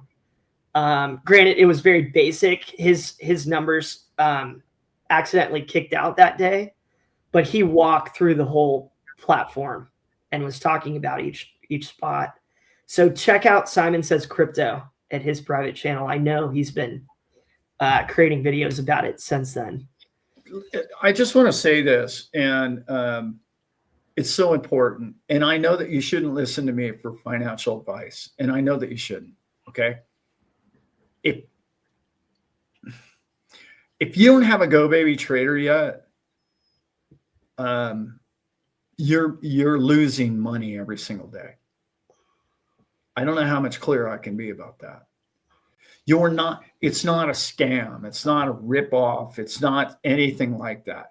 It's you put capital in and it pays you every day, every other day, whenever it trades. It doesn't ever take money from you. It never makes a bad trade. It never has negative trades. It only has either no trades or positive trades. And I can't tell you what an incredible piece of software it is. It's just incredible software that a man has dedicated his life in creating for you. Not to get rich. I'm gonna tell you a story that was shared with me, and I probably shouldn't even tell it. But the man was offered numbers, like with a B. Okay? And he didn't take it. Because he knows how powerful this is to every man, woman, and child on this planet. Because you know as well as I do that when things this incredible come out and then, I don't know, Wall Street says, let's just go ahead and buy that and put that on the shelf. Yeah. Happens all the time. Happens all the time. Great. One man gets rich. Yeah, he's got the big house on the hill. Not his program. The man eats, sleeps, and drinks, making it better every single day so that every Smith and Jones family in the world can make a living. That's his sole purpose in life. Just those kind of people exist on this planet. That's Ed Barsano. Okay. You're going to meet him on stage. He is that guy. He created this perfect tool so that you don't have to go to work every day. Now, I don't know how much of a bigger tutorial you need than that, or maybe you could look into how it all works and stuff like that. Then we have a lot of different avenues for you to go on.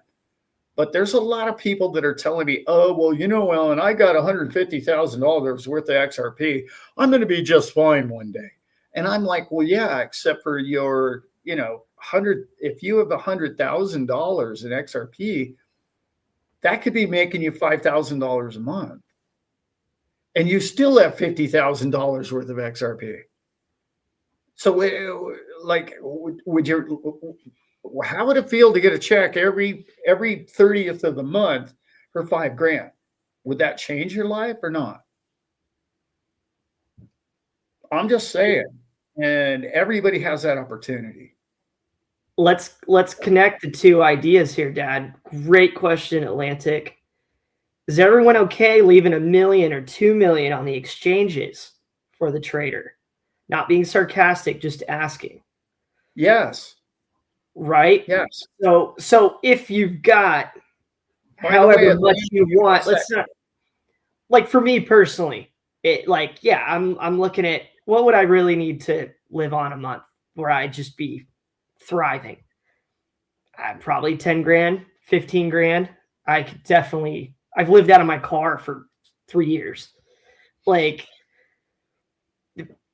So what, 100 grand? 100 grand on the exchange, 150 grand.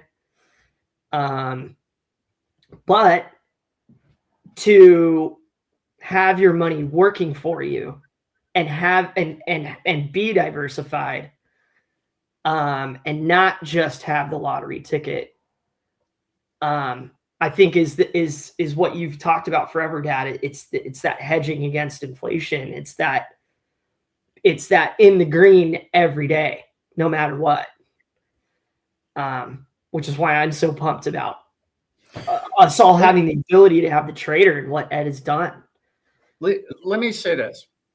Okay, I understand the concern because every YouTube channel for 10 years has told you that Coinbase are a bunch of thieves and they're going to steal your money, and don't leave your coins on Coinbase because they're going to steal your money. That's again before they went public. Okay, they were a different company. Clearly, do they still have liquidity problems whenever the prices go through the moon? Yeah, they still do, but they don't lose people's $1 million. Okay, there's lawyers for that, and they can't steal your $1 million. But let's just do some quick napkin math.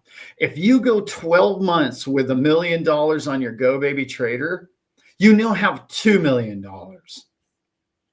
You understand that? That's quick math for you.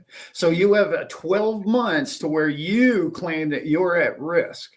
Okay. But at the end of that, now you have $2 million and you put $1 million in where? Where are you going to put it? Real estate, home, whatever, bank, whatever your deal is, crypto. And now you're playing with house's money. So what are you at risk? 12 months. 12 months is what you're at risk. That's it. So think of this in a winning solution. The question is phrased in a loser's mentality. Okay. And I'm not giving you a hard time because I love you, brother, but you've asked that question before, and it's a valid question. Do you trust Coinbase with $1 million? Well, I don't know. They made $300 million profit last month. Do they really need your million? No. You know how much trouble that would cost them? No, they don't need your million. They just, that's a bad business decision to lose your $1 million. Really bad decision. There are concerns. There are, and they are genuine. And we got people in this chat today, Dad, locked out because of a 2-factor, or I can't access my account, or when I need to get it out, I can't. That has all happened. And I talked to people the last 6 months that's happened. But yeah, no, I hear what you're saying too. It's so okay. You got 12 months of risks, but then you're playing with house money, and so to insert any number you want in there. You know, some of us don't have $1 million to put into it. Maybe we never will. But what is that number to create? You know, to take the 12-month risk to create house money to be able to get yourself another income, a livable income. I mean, that's what I'm excited to try to do for myself and for my parents and hopefully some of you guys and my other friends. You know, it's a big task. And so my yeah, and I get that, and then I would diversify. I put 500,000 in Kraken and 500,000 in Coinbase, because if one locks up, you know, the other one won't, or not likely. So you know, there's many ways around, you know, strategy of money. You're going to have other products. I can't, you know, I don't want to talk about them right now. By the way, this question right here. This answer right here will not be a problem in February next year.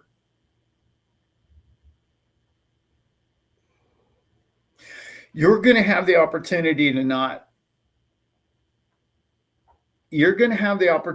to no longer pay capital gains tax on crypto.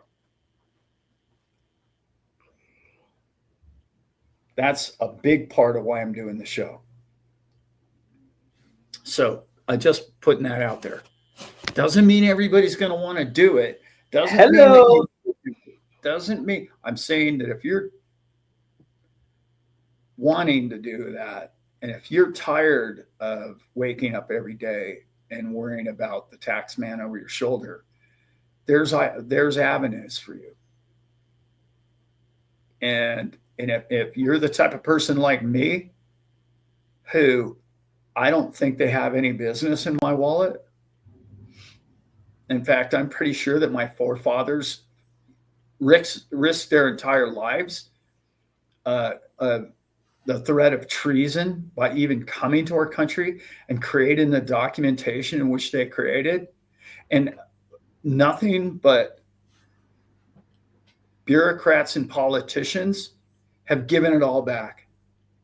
All of our rights of the single greatest document ever written in man's history for man, for about man's freedom of speech and freedom of religion and money and taxation and all that has all been slowly given back. And if that resonates with you, you're going to love our show on Thursday, on Friday night in January 30th, because you're going to have the ability to feel patriotic again instead of a debt stooge. And for me, it's worth the risk.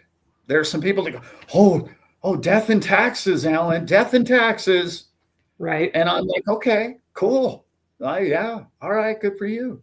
I understand. Go for it. I'm sorry, John Foster. I can't.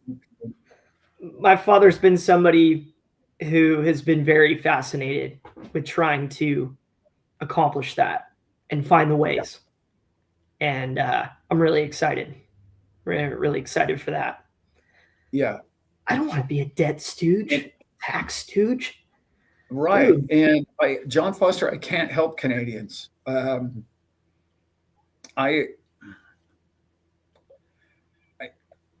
That's not entirely true. I'm going to have 2 or 3 other products that are going to be there that are beside the Go Baby Trader that you can partake in that will help. I can't help you their taxes. I don't know anything about Canadian taxes. I know that they suck. I know that much. That's all I know about them. Yeah. I think you guys are worse at it than we are, I think, actually. In fact, I know you are. I got one for you. I moved to Canada. As you guys know, I moved to Vancouver Island. Incredible people in Canada. I love Canadians. Married one, as you guys all know. I was blown away that you can buy a Molson's 6-pack of beer that's made and brewed in Canada for half the price in San Diego, California than you can in Canada. That one was tough to swallow. And then when everybody looked at me with a big smile and said, well, that's because we get free health care.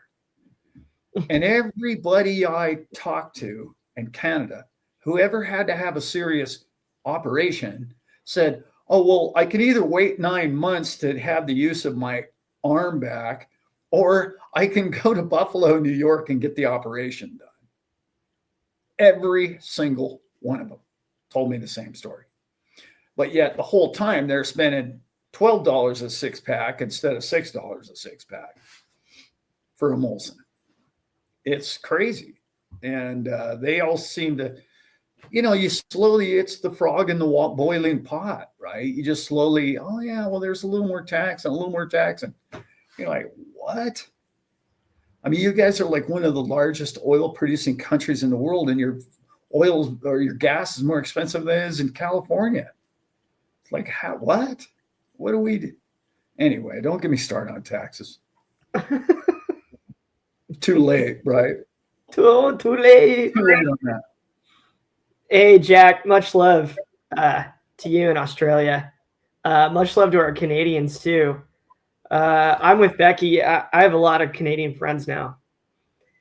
Really, a lot, yeah. And quality ones. Yes. Ones that I owe them phone calls very soon. Love. Yeah, no, I want to say probably, I'm guessing as high as probably 15% of the people that watch our channel are from Canada. Yeah. A lot. Yeah. It's a gorgeous country. I mean, everything about that nation is beautiful. It's people, it's territory. I mean, all of it is fantastic. Um, the amount of water there is just over. It's just there's water everywhere, and it's beautiful. Even in the central part, I mean, like the Canadian Rockies are just spectacular. Yeah, yeah. Yeah, I love it all. Um, Brother yeah, Bear, second citizenship is on the radar. yeah, Or possibly creating a business here. It yeah. on that on that on that point, with you and Atlantic, Dad, it makes me wonder too for people like him and people like Landon, who are smart, clearly, and savvy, to hopefully hear the ideas and the angles, and talk to the tax people available, and what are the solutions in your country. How can you hopefully, not just this meeting, but in the future, I don't know if Al and I are the guys to figure that out, but maybe you are. Help a lot of Canadians out. I don't know, but I certainly believe you. I have an opportunity that's coming at the show that you guys will figure it out. The Canadians in the group, I know there's what? Northern, Hoofty, Atlantic Living, John Foster. T.O., right. For all you Canadians, I have a tool for you all that you will all be like, oh yeah, I'm doing that. Unfortunately, it's a money-making tool that you will, unless you can find a way around, are going to have to find some avenue. And I would never, ever, ever promote this on this channel to sneak away from around the system, possibly with somebody who is going to be doing a presentation, who could possibly help you with an investment that may or may not be speaking right now. And that person could actually guide you or direct you to a individual that will be speaking in the show as well. And he may or may not be the owner and CEO of an offshore bank. And then maybe the two presentations would go together really well, like a hand in glove. And then you would say, oh, well, I could make money at this fund because this fund is actually an offshore thing over in a different country. And that's not really in my country. So therefore, I wouldn't pay tax possibly on that. I'm not saying that's what somebody would do or could do. I'm just saying that you might, I heard somebody do that once. That's all. That's all I'm thinking. But who knows? No. It's just, I saw it in a movie. Yeah. That's where I saw it. It was, Mission Impossible or something. It was one of those. But anyway, wink, wink. Yeah, it's going to be fun. It's going to be a fun show. And you're going to have your creative thinking mind on. This is a family event to where all of us are family, as we all know. And we're all in this together this lifetime. We're all here, born on this planet at the same time, so we're here. And the room and the atmosphere is going to be great food, good fun, good drinks, good fellowship, if you will. A lot of knowledge, but mostly connecting and asking all the simple questions, but getting big answers. Not, oh, well, if you know a guy and you know a guy who knows a guy who this guy, and if you get a brokerage account and if you do all these paperwork and your KYC'd and all this other, we're not doing any KYC. So you can probably just skip that page. If you know what I'm saying. Yeah. My phone's just Yeah. Well, you might need a smoke after the show. Uh-huh. Yeah. When my dad started sharing certain things with me, the smoke, right out of the ears. Like, oh, put the creative thinking cap on. Got it. Yeah. Yeah. Got it. And you know what, guys? I'm not some brainiac. What happened was all of a sudden, how God, light, love just throws this thing on your lap. And you're like, well, what do I do with this incredible tool? Well, I don't know. It's sure worthy of my knowledge and my information, so I'll accept it. And then you're walking along, and that's in your back pocket, and it cruises along, and all of a sudden you're at a show, and somebody walks up to you and says, "Hey, I'm so and so, and I do this." And you look at it and you go, "Oh my God, I forgot I got this thing in my back pocket. This thing in my back pocket is perfect for this guy." And then the next guy you meet, and the next person you meet, and the next company you deal with. And all of a sudden it snowballed on me. And it's honestly, it's all happened in the last 9 months, to where all of these people have just strategically come into my life. And now they're going to be in yours. And you're not going to be able to unlearn it. You're not going to be able to say, "Oh, well, I'm just going to be a stupid lemming and jump off the cliff." And you're not going to do that anymore. You're going to have the tools, the ability. You're going to know that I have vetted these people, just like the Go Baby Trader, just like these people care about people. And you're going to see them on the stage, and they're going to prove to you how simple this is. Just like they proved it to me, just how in all of them, they're not competing with each other. They're all adding to the flavor of the meal. It's so beautiful the way it's all come together. Yeah. It's snowballing big time. And it was funny because, I kind of had a production call, if you will, with somebody, and they were like, "Well, what are we going to do next year?"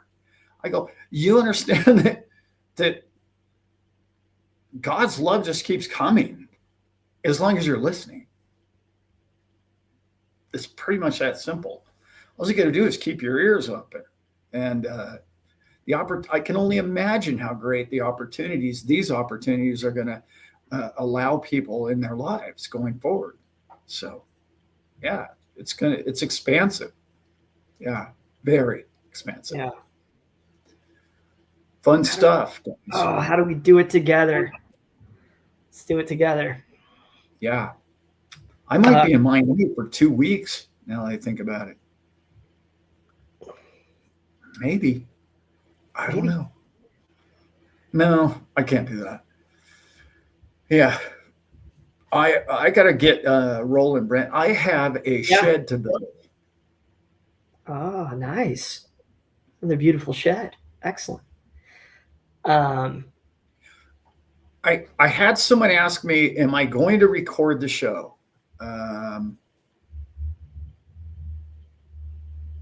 don't know how everybody feels about that.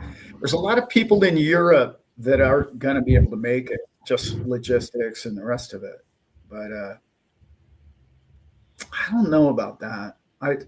There's things I want to say that I don't want to say, if you know what I mean. Yeah. Or maybe I could do like a pay-per-view. You send me $5 and you can watch it or something. Not that I need the money. I just need it so it's not out there that way. Right. Maybe something like that. I don't know. Yeah. Yeah, Becky, less than 60 days. And somebody asked me the other day, they're like, are you getting nervous, Alan? I'm like, nervous? No. I know what I want to do with my life. Mm-hmm. I know what I want to be when I grow up. And I'm there, as my son knows. I'm there. I'm in the sweet spot. And I found it. The dreamer and the doer came together. And the financial wherewithal to help people and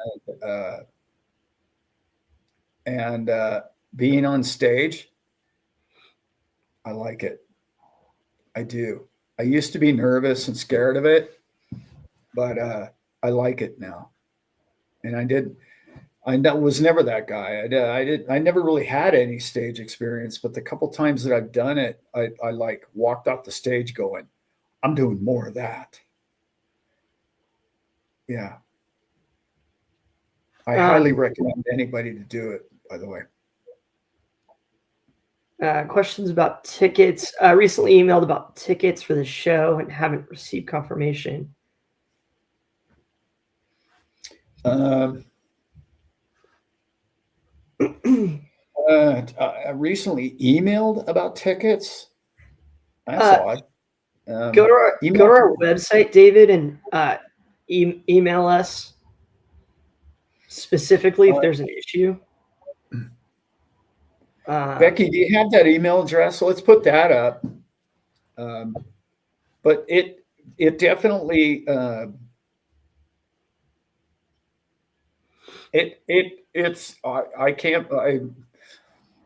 haven't heard too many people fall through that cracks. Just send it again, David.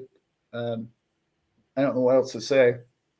That stinks that you got missed somehow, but I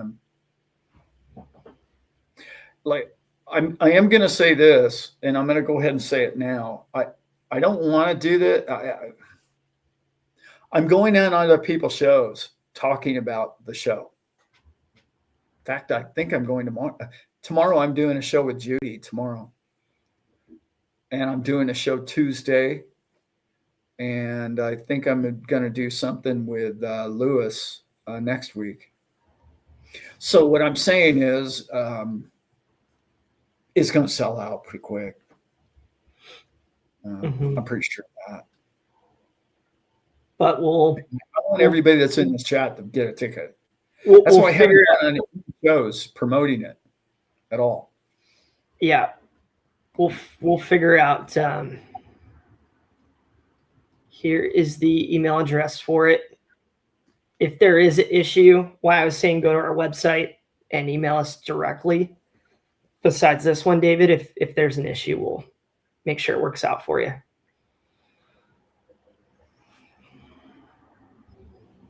Thank you. Thanks for the hey, it never gets old. Like you said in the very beginning, Dad, with Jason. Thank you for subscribing, Jerry. We're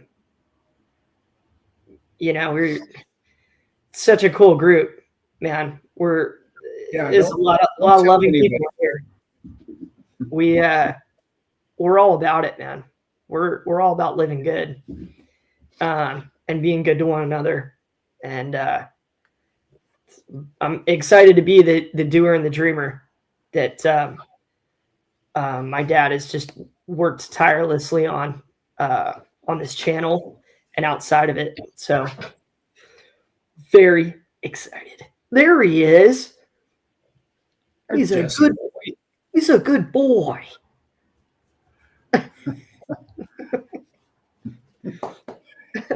He's my best friend. He's my best four-legged friend. Yeah. He's a daddy's boy. Nice. Yeah. Yeah, we're doing amazing things going forward. I just know that when you give more than you take, you live a better life, and more things come to you. They just keep coming to me, because the more I give and the more I give out, and the more I learn and the more I give out, the more I get. And this year has just exploded on me, and I can't wait to give a lot of it back to all of you. Not just knowledge, like all of it. So, yeah, I'm excited. There's a lot of people. Here's what I want to say about going to this show. Okay. There's a lot of people that if you make a couple of $100,000 a year, you probably don't need to go to this show. You probably just don't. But if you make less than that, you need to get yourself at this show, because there's people that care about you because you're not financially well off. I don't know what it is about our system and our society today, and even channels that, like, you watch these channels and they show you how to become a millionaire or whatever it is. All of them are catering towards, well, what you need to do is get 10 clients to pay you $10,000 a month. Mm-hmm. What? Yep. Like what? What is that? No, what you want is 1,000 paying you 1,000 a month because they made 1,000 a month, not because they're paying you 1,000 a month. And when you can get that snowballing, you don't even care about money at that point. You're just like, look, we're helping people who are teaching people to help people. And everybody prospers. And that's way more important than making money from money. It's just way more important. And it's hard to explain to people because people go, well, I think he's conning me. I've heard people tell me that before, and I think he's lying and he wants to get in my wallet, my bank account. It's like, no, if you only make, okay, I know what it's like. If you only make $50,000 a year and you're like, dude, I can't afford to go to that show. You're the person that can't afford not to. That will be probably the best $400 you'll ever spend. I'm just saying, you might want to go. That's the person I want there. I'm not looking. If you're a millionaire, stay home. Stay home. We don't need you eating all the food. Yeah, Listen, please. that's not who I'm looking for. Yeah. And I know it's 10 times more work. I know. I get that. I understand that. It's 10 times more work. That's okay. I'm not looking for the financial benefit from you. I'm looking to give you the financial benefit as best I can. But the building's expensive, and I'm still going to be way out of pocket. Trust me, I am not. I'm going to lose money on this whole show. So anyway, I probably could have went 20 minutes out west and some mosquito bitten, redneck. Not that I don't like redneck. I love rednecks. Oh yeah. Technically they're crackers though in South Florida. So yeah, anyway, out that way with the gators and stuff. What am I going? Let's get out of here, Brent, while I have an insult. We both have lived in Florida, and some of us have married Floridians and also fallen in love with them, Yeah. So we get to make that loving joke. Yeah, we've kept you guys 2 hours and 15. Thank you so much for being here. And we are this excited. We're not trying to pump the show, but we are, because I need to get my butt there. My dad and I know that. And so, yeah, we want you there too. And it's going to be fun. And can't wait to connect with all of you.